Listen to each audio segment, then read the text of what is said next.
अयोध्या एक नगरी जो सदियों से लोगों की धार्मिक भावना का केंद्र रही, वही स्थल जहां हिंदू मान्यता के अनुसार भगवान राम का जन्म हुआ और वही स्थान जहां 16वीं सदी में बाबरी मस्जिद का निर्माण हुआ, जिसने आगे चलकर यह विवाद भारत के न्यायिक इतिहास का सबसे लंबा और जटिल मामला बना दिया।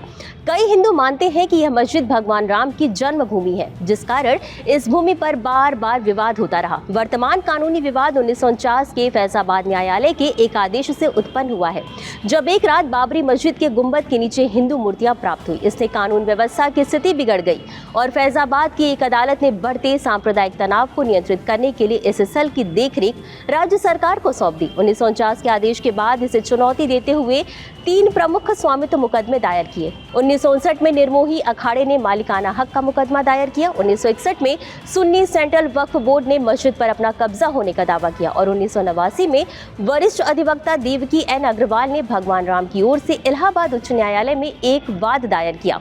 एक महत्वपूर्ण घटनाक्रम में 1992 में विश्व हिंदू परिषद और अन्य संगठनों से जुड़े कार्य सेवकों द्वारा बाबरी मस्जिद को ध्वस्त कर दिया गया। 2010 में इलाहाबाद उच्च न्यायालय ने अयोध्या की जमीन को 3 बराबर हिस्सों में बांटते हुए यह जमीन निर्मोही अखाड़े, भगवान राम के प्रतिनिधि त्रिलोकीनाथ पांडे और सुन्नी वक्फ बोर्ड को सौंप दी। सभी पक्षों ने विवादित भूमि पर विभिन्न अधिकारों का दावा करते हुए सर्वोच्च न्यायालय में अपील दायर की। 2011 में सर्वोच्च न्यायालय ने इलाहाबाद उच्च न्यायालय के फैसले पर रोक लगा दी।